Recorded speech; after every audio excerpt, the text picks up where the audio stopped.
Bismillahirrahmanirrahim. Assalamualaikum warahmatullahi wabarakatuh. Alhamdulillah wassalatu wassalamu ala Rasulillah wa ala alihi wa sahbihi wa man wala ba'du. Saudara-saudariku dimanapun Anda berada, berjumpa kembali dalam program Aku Suka di edisi yang ke-11 ini di tanggal 11 Ramadan tahun 1441 Hijrah. Masya Allah, tidak terasa bahwa kita telah menunaikan ibadah Siyam Ramadan selama 11 hari. Dan tentunya ini juga memberikan konsekuensi kepada kita untuk mengevaluasi apakah Siyam yang telah kita tunaikan sampai dengan hari ini sudah menghadirkan kenikmatan, apakah sholat yang telah kita tunaikan khususnya di setiap malam-malam Ramadan telah menghadirkan kehusyuan, bagaimana qiraah Al-Quran kita, bagaimana tilawah Al-Quran kita. Kita bermohon kepada Allah Subhanahu wa Ta'ala, semoga seluruh amalan-amalan terbaik yang kita bisa lakukan sejak awal Ramadan sampai hari ini berkenan diterima oleh Allah Subhanahu wa Ta'ala. Baik, hari ini kita akan coba lanjutkan kembali bahasan kita, menyambung materi di pertemuan yang lalu terkait dengan amalan Nabi Sallallahu Alaihi Wasallam dalam konteks interaksi dengan Al-Quran pada waktu Siyam Ramadan. Kita telah uraikan dari 3 amalan yang umumnya diisyaratkan oleh Rasulullah SAW dalam hal interaksi dengan Al-Quran, yaitu qiraah. Ini sudah kita selesaikan. Kemudian ada pula yang kedua, tilawah. Ini juga sudah kita tuntaskan. Dan bagi teman-teman yang sekiranya baru bergabung untuk mendalami, mempelajari, memahami apa yang telah kita bahas bersama dalam periode Aku Suka selama Ramadan ini, saya sarankan Anda mereview tayangan kita sebelumnya sehingga memiliki ketersambungan dengan bahasan saat ini, agar tidak menghadirkan waktu yang berkepanjangan bagi kami untuk mengulas kembali. Baik, sekarang tiba bagian yang terakhir, dan ini yang sangat istimewa yang telah kita sampaikan istilahnya dengan nama tahfidz. Ya, tahfidz Al-Quran.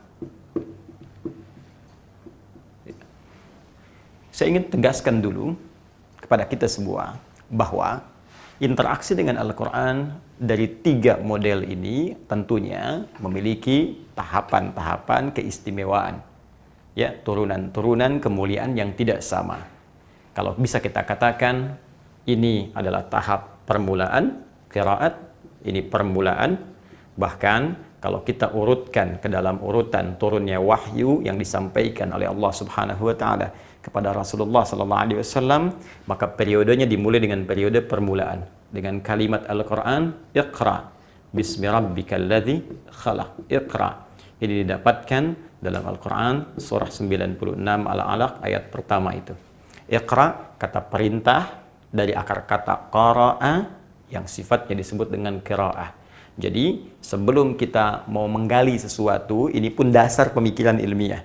Tidak mungkin kita bisa menganalisis, memahami sesuatu untuk kemudian kita aktualisasikan isinya dalam kehidupan kalau kita tidak bisa membaca apa yang akan kita kaji itu. Anda ingin menggali, memahami jurnal di media berbahasa Inggris misalnya, sementara kita tidak bisa membacanya, mustahil bisa memahaminya. Jadi kalau dalam konteks kebahasaan secara umum saja dalam kehidupan dunia kita dituntut untuk bisa membaca, maka bagaimana dengan firman Allah yang memberikan solusi dalam kehidupan di 3 alam, dunia, alam kubur, sampai dengan ke akhirat itu. Maka tentunya fase ini mutlak harus kita lalui, membaca dengan turunannya baik dan benar. Setelah kemudian kita bisa membaca, maka jangan sekedar itu menjadi lafaz, ya, yang hanya dibacakan oleh lisan. Walaupun ini dalam konteks Al-Quran karena itu firman Allah dan menjadi ibadah dalam membacanya, tentu melahirkan pahala. Ya, tentu melahirkan pahala. Bahkan seperti kita bahas dalam pertemuan sebelumnya dalam hadis riwayat At-Tirmidzi, Nabi menyampaikan, man qara'a harfan min kitabillah falahu asyru hasanat. Setiap yang baca saja, walaupun belum paham, dia baca, setiap huruf dia dapat 10 kebaikan. Seperti kita telah uraikan panjang dan lebar sebelumnya. Bahkan bagi Anda yang baru memulai dan terbata-bata membacanya.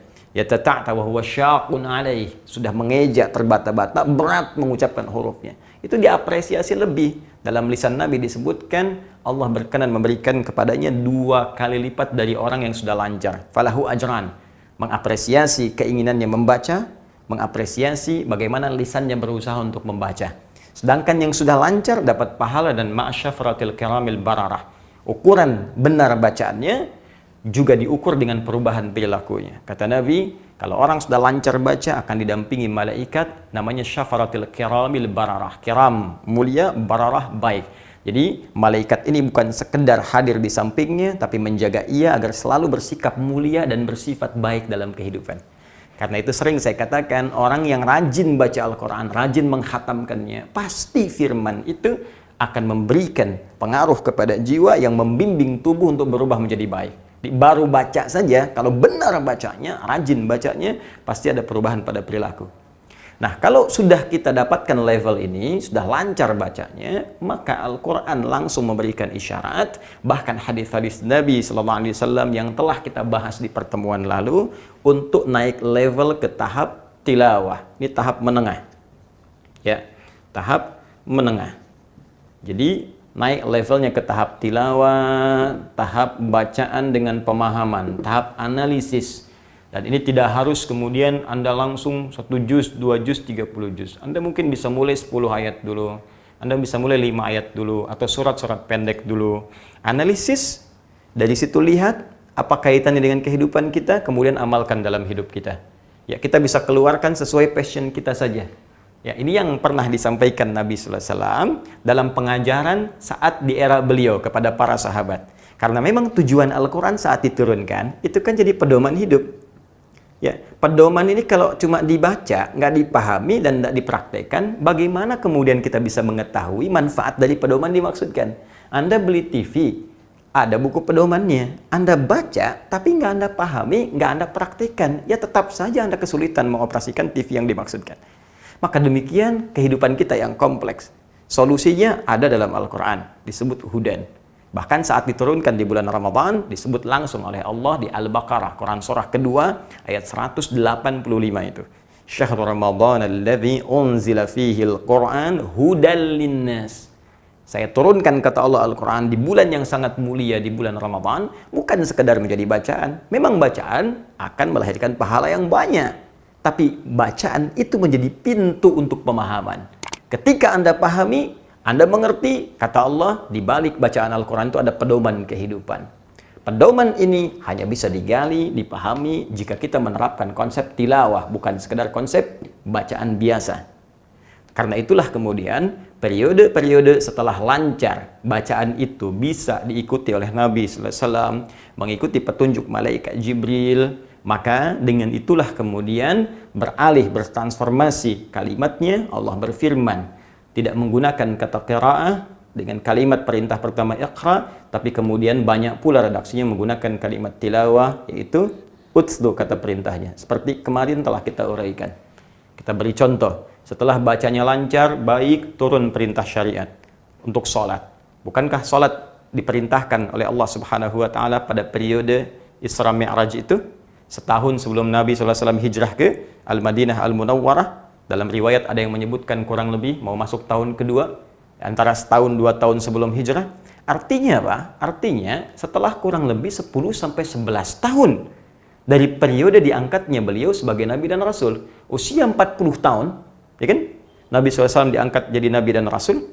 Kemudian usia 53 tahun, 13 tahun berdakwah di kota Mekah, baru hijrah ke Madinah. Sedangkan Isra Mi'raj terjadi pada usia Nabi 51 tahun masuk ke 52, artinya setelah 11 tahun periode Iqra. Ya kan? Muncul periode utslu ma uhya ilaika minal kitab. Bayangkan, baca, jangan putus asa. Kalau memang sekarang Anda baru belajar baca, nggak ada masalah. Iqra dulu dengan gunakan metode-metode yang sudah ada, yang semoga Allah berikan pahala kepada yang menyampaikan sampai dengan ke kita. Banyak sekarang. Ya, ada metode qiraati, ada ummi, ada iqra, ada macam-macam. Dan tidak perlu merasa kecil, dalami itu, karena Nabi pun memberikan petunjuk demikian. Setelah lancar bacanya, naik level ke sini. Ya. Perintah sholat diperintahkan oleh Allah, tapi kalimatnya menggunakan utslu. Sebelum sholat, baca dulu, pahami dulu, lihat pedomannya, analisis supaya engkau paham, mengerti apa yang kau baca dan lakukan dalam sholatmu. Nah, kalau sudah kita masuk ke level ini dan merasakan perbedaannya, saya sering katakan kepada Anda, silahkan rasakan. Bukan sekedar pahala yang kita dapatkan dari sini, tapi akan ada perubahan kepada jiwa. Kekhusyuan. Nikmat, tilawah beda dengan qiraah. Ada kenikmatan, ada ketenangan pada jiwa, ada perasaan yang berbeda. Kalau tak percaya silakan, rasakan sensasinya, akan terasa perbedaannya. Kalau sudah khatam di sini, nyaman kita di sini, maka naik level pada yang ketiga. Dengan kemuliaan yang tidak sama, dengan pahala yang lebih melimpah. Level apa itu? Tahfidz. Ini puncaknya. Level ketiga, yang menghadirkan Al-Quran bukan sekedar tertuliskan di dalam mushaf, yang tidak setiap saat bisa kita bawa mushafnya. Dalam tidur, mushaf bisa terpisah dengan kita. Saat rapat, mushaf mungkin tidak melekat pada diri kita. Saat Anda para akhwat misalnya ingin belanja pun, ya ke mall atau ke pasar atau kemanapun, belum tentu mushaf di bawah. Tapi Allah menawarkan isi dari mushaf yang berupa firman Allah Subhanahu wa taala, kenapa tidak kita alihkan dari lembaran-lembaran mushaf ke dalam jiwa kita yang paling dalam, sehingga terbawa oleh kita tidak hanya sekedar kehidupan dunia, sampai wafat, sampai kembali kepada Allah. Firman itu akan melekat pada jiwa kita untuk menjadi cahaya yang menerangi alam kubur kita dan memberikan syafaat saat kita kembali kepada Allah Subhanahu wa taala. Adakah yang ingin menerima tawaran ini? Bukan sekedar melimpah pahala, bukan sekedar menghadirkan penjagaan Allah, tapi memberikan kemuliaan sampai datang ke akhirat. Mari kita lihat tawarannya dari Allah Subhanahu wa taala dan bagaimana kemuliaan-kemuliaan diberikan pada orang-orang bisa menghafalkan Al-Quran dengan level yang ketiga, yaitu tahfidz. Tawaran pertama Allah berikan di Quran surah ke-54 ayat ke-17, ini sering saya ungkapkan, ayat ke-22, ayat ke-32, ayat ke-40. Tawaran penuh motivasi. Tawaran penuh memberikan optimisme. Kenapa saya katakan optimisme dan motivasi? Karena redaksinya memberikan tawaran yang sangat mudah dan meringankan untuk kita semua, sekaligus memberikan gambaran yang memberikan kita semangat untuk bisa menghafalkannya. Perhatikan kalimatnya. وَلَقَدْ يَسَّرْنَا الْقُرْآنَ لِلذِّكْرِ فَهَلْ مِن مُدَّكِرٍ. Dan sungguh kalian jangan ragu. Lam harfut taukid, qad harfut tahqiq. Lam untuk menguatkan, tahqiq menjamin, memastikan. Kalau kita ingin terjemahkan, kata Allah, dan aku jamin, kamu jangan ragu. Aku kuatkan, aku yakinkan, jangan pernah ragu sedikit pun. Yassarnal Qur'ana lidzikri. Kami telah mudahkan, aku telah jadikan ringan, mudah kata Allah, Al-Quran itu lidzikri, untuk diingat, untuk dihafalkan. Ya, fahal mim muddakir, maka adakah di antara Anda, hei hamba-hambaku, kalau aku sudah mudahkan, kamu jangan ragu, adakah di antara kalian yang mau menghafalkannya, yang mau mengingatnya, yang ingin naik status ke status yang tinggi ini? Saking mudahnya bahkan dijamin oleh Allah, tidak ada sekat di dalamnya. Melampaui sekat-sekat sosial, sekat-sekat usia, sekat-sekat keadaan. Maaf, anak kecil, orang dewasa, tua, muda, lelaki, perempuan bisa menghafalkan Al-Quran. Bahkan yang paling dahsyat, yang melihat bisa, mungkin wajar. Yang matanya Allah tutup supaya tidak bisa melihat maksiat dalam kehidupannya. Kata orang dia buta, tapi kami mengatakan ditutup pandangan supaya tak melihat maksiat. Anugerah dari Allah Subhanahu wa taala. Bisa menghafal Al-Quran. Bahkan anaknya kecil, balik pun belum, mata belum melihat. Allahu Akbar, hafal Al-Quran. Ada yang divonis lumpuh otak, hafal Al-Quran. Jadi Anda bisa bayangkan, anak kecil, maaf, bisa hafal Al-Quran. Maka Anda yang pernah kecil, pasti bisa. Ya, silakan cek. Anak kecil, hafal Al-Quran. Maka Anda yang pernah kecil, pasti bisa. Apalagi kita yang diberikan oleh Allah Subhanahu wa taala kesempatan sampai sekarang. Ya, mohon maaf, anak 4 tahun, 5 tahun, 6 tahun hafal Al-Quran. Anda diberikan 40 tahun, 50 tahun, 60 tahun. Anda kemana saja? Dan Anda ingin mengatakan ingin mendapatkan surga Firdaus, ingin bersama Nabi, ingin mendapat derajat paling tinggi. Pertanyaan saya, bekal Anda apa? Di dunia saja Anda ingin mendapatkan status terhormat. Bukankah Anda harus berusaha dengan maksimal? Anda sekolah dulu sampai puluhan tahun. Anda belajar, ikut pelatihan, ikut training. Supaya apa? Hanya sekedar mendapatkan status dunia. Yang saat wafat hilang semua status itu. Diganti dengan satu kalimat saja. Satu kalimat. Apa kalimat itu? Allah yarham, almarhum. Lihat, profesor, dokter, ya, master, sama saja. S1, S2, S3. Kalau profesor itu gelar bukan yang dicari, tapi pemberian dari institusi pendidikan. Ya, tingkat pengajaran tertinggi, profesor. Tingkat pendidikan tertinggi, dokter. S1, S2, S3. Sebelumnya SD, S semua tuh. SD, SMP, SMA, S1, S2, S3. Mau berapa S Anda dapatkan? Tapi sampai ke ujung gelar pun, begitu selesai waktunya pulang, hilang semua gelar itu, tidak pernah ada dituliskan kemudian di papan nisannya. SD, S1, S2, S3, S4. Wah, tidak akan ditemukan. Almarhum, selesai. Anda bekerja, ikut training, sampai kaya luar biasa. Apa yang Anda hasilkan? Uang banyak, wafat Anda bawa? Tidak. Tapi ini, kita akan bawa sampai kembali kepada Allah Subhanahu wa Ta'ala. Status yang paling terhormat. Karena itu, ketika Allah menawarkan ini, Allah berikan motivasi lebih kepada kita. Apa kelebihan menghafal Al-Quran dibandingkan sekedar baca dan tilawah? Allah langsung turunkan ayat di Quran surah ke-35 Fatir. Ayat 32 sampai 33. Perhatikan kalimatnya. Thumma awrathnal kitaba alladhina istafayna min ibadina. Buka Quran surah 35 Fatir ayat 32. Paling kiri agak ke atas sedikit di mushaf. Thumma awrathnal kitaba alladhina istafayna min ibadina. Kemudian kami wariskan, kami berikan pusaka di antara hamba-hamba kami yang kami pilih. Allahu Akbar. Kata Allah, ada hamba Allah spesial yang dipilih langsung oleh Allah yang mendapat warisan Al-Quran. Anda dapat warisan dunia, dikejar-kejar, diperebutkan, ingin sekali. Bahkan ada yang berselisih, ada yang macam-macam. Ini Allah berikan warisan. Ya, warisan itu dalam konteks pemahaman bahasa sesuatu yang sangat berharga. Ya, awas, jangan salah mengerti. Karena Allah itu hayyun la yamut. Ya, Allah selalu hidup, tidak pernah wafat. Allah yang menghidupkan dan mematikan. Kita hidup, dihidupkan oleh Allah dan wafat. Jadi kalau dalam konteks warisan dunia, pemberian untuk kita teruskan, yang tidak akan juga dibawa untuk pulang. Tapi dalam konteks asalnya, warisan sesuatu yang sangat berharga. Allah punya sesuatu yang sangat berharga, ingin dianugerahkan kepada hamba-hamba terpilihnya. Allahu Akbar, terpilih. Siapa mereka? Faminhum muqtasid, faminhum zalimun li nafsi, faminhum muqtasid, faminhum sabiqun bil khairati biiznillah. Ya, Allah sampaikan, ada yang diberikan itu kemudian jadi zalim, ada yang tengah-tengah, tapi ada yang jadi orang baik. Dan terakhir ditutup dengan kalimat, itulah satu pemberian keutamaan yang sangat agung.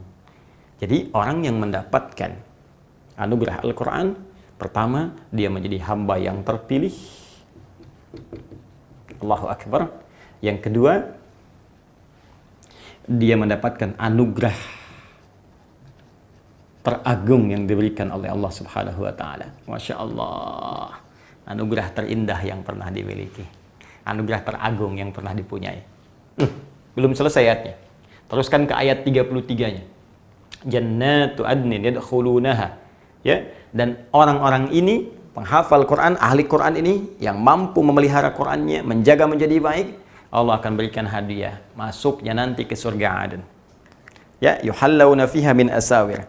Nanti nggak masuk biasa, dihiasi dulu dengan pakaian-pakaian indah. Pakai gelang-gelang emas. Ya, min dhahabi wa lu'lu'a. Kemudian ada permata-permata berkilauan. Pakai gelang emas, pakai permata berkilauan, pakai jubah. Bahkan di hadis At-Tirmidzi itu disebutkan, Qur'annya menyampaikan kepada Allah, Allahumma halli, ya Allah, tolong hiasi orang ini. Ya, fayulbasu ilaihi tajul karamah, dipakaikan di atas kepalanya mahkota kehormatan, dipakaikan di bajunya jubah kehormatan. Dan yang paling dahsyat, kalau orang ini hafal Quran dan dimotivasi orang tuanya, dimotivasi pasangan hidupnya, kalau suami dari istri, istri dari suami, ya di keluarganya disiapkan satu ini, diikuti oleh yang lain, yang jadi walaupun cuma satu, maka orang ini berpeluang menjadi pemimpin keluarganya, yang dengan izin Allah bisa memberikan syafaat dengan Qur'annya pada anggota-anggota keluarganya. Dia bisa gandeng ibu yang telah melahirkannya, ayah yang telah merawatnya, pasangan hidupnya, anak-anaknya, sampai keturunan ke belakang, sepanjang mereka beriman beramal saleh. Dipimpin oleh orang ini masuk ke surga dan disambut oleh semua malaikat di pinggir surga. Ketika melewati setiap surga, disambut malaikat dengan mengatakan salamun alaikum bima sabartum. Dengan kalimat yang sama. Di Fatir ayat 33, pembukanya sama dengan Quran surah ke-13. Ayat 23 sampai 24. Di sini jannatu adin yadkhulunaha, di sini jannatu adin yadkhulunaha. Hanya ini spesifik memberikan kisahnya. Ada orang-orang yang masuk surga lewat surga Aden. Wa man salaha min abaihim, dia gandeng bapak-bapaknya, ibunya yang saleh. Wa azwajihim, pasangannya, suami gandeng istri, istri gandeng suami. Ya, wa dzurriyyatihim, anak keturunan di belakang. Wal malaikatu yadkhuluna alaihim min kulli bab, dan malaikat menyambut di setiap pintu surga. Menyambut mereka. Salamun alaikum bima sabartum. Mengucapkan selamat kamu sabar. Saat orang lain sibuk baca berita online yang tidak jelas, saat orang lain sibuk dengan permainan yang tidak jelas, orang ini fokus sabar menghafal Quran, sabar dengan lelahnya, sabar dengan penatnya, sabar dengan kadang-kadang cacian orang-orang, sabar dengan banyaknya ujian. Dia sabar sampai dia wafat sebagai status ahli Al-Quran. Walaupun ada yang hafal 30 juz, ada yang hafal 15 juz, ada yang hafal 10 juz, tapi dia konsisten menghafal sampai dia wafat. Walaupun sehari satu ayat, sehari satu halaman, wafat dia diberi hadiah oleh Allah Subhanahu wa taala, diucapkan kalimat penyambut oleh malaikat. Selamat karena Anda sabar saat di dunia. Fa ni'ma uqbad dar, maka silakan nikmati tempat tinggal yang penuh sensasi yang tidak pernah dirasakan dan dihuni oleh orang-orang sebelumnya, oleh siapapun dari makhluk Allah Subhanahu wa taala. Status ketiga, tahfidz. Maka dari itu, siapa di antara kita yang berkeinginan untuk masuk dalam golongan ini yang dimuliakan? Bahkan terakhir Nabi sallallahu alaihi wasallam memuji golongan ini sampai dikutip oleh Imam Al-Bukhari dan bahkan Imam Muslim dalam kedua kitab sahihnya. Dalam 3 riwayat utama. Pertama, sahabat Ibnu Mas'ud radhiyallahu taala anhu. Kemudian ini di Al-Bukhari nomor hadis 73, di Imam Muslim nomor hadis 816. Kemudian ada redaksi kedua dari sahabat Abu Hurairah radhiyallahu taala anhu, nomor hadis 20.026, 2056. Kemudian yang terakhir riwayat Umar bin Al-Khattab radhiyallahu taala anhu. Masyaallah, Umar bin Al-Khattab radhiyallahu taala anhu, nomor hadis 2055.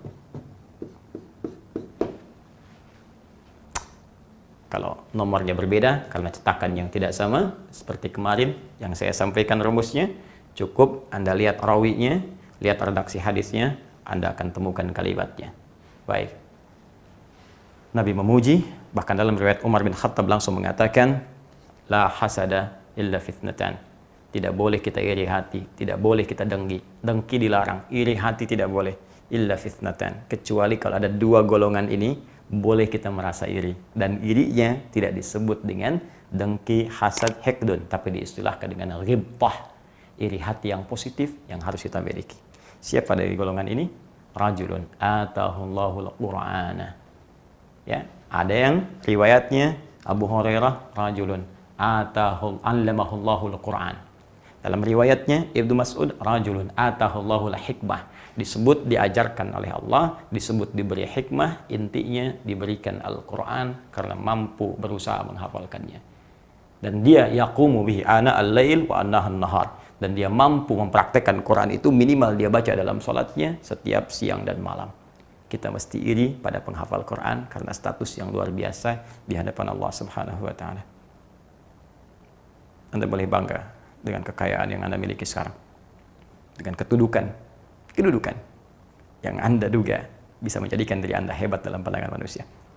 Tapi jangan pernah celah orang-orang yang mungkin ada di desa, orang-orang yang terlihat mungkin sebagai pekerja keras, orang-orang yang mungkin direndahkan oleh sebagian orang, karena boleh jadi mereka sudah hafal Quran dengan setiap riwayatnya yang mampu kita banggakan dan kita mesti iri pada diri mereka. Mari menjadi bagian dari itu. silahkan Anda ikuti tayangan kami yang lain yang memberikan gambaran tentang cara menghafal Quran, dan mudah-mudahan memberikan kemudahan, fasilitas terbaik, dan mengantarkan kita untuk dekat dengan Allah Subhanahu wa Ta'ala. Semoga bermanfaat. Subhanakallahumma bihamdika asyhadu an la ilaha illa anta astaghfiruka wa atubu ilaik. Wa akhiru da'wana alhamdulillahi rabbil alamin. Assalamualaikum warahmatullahi wabarakatuh.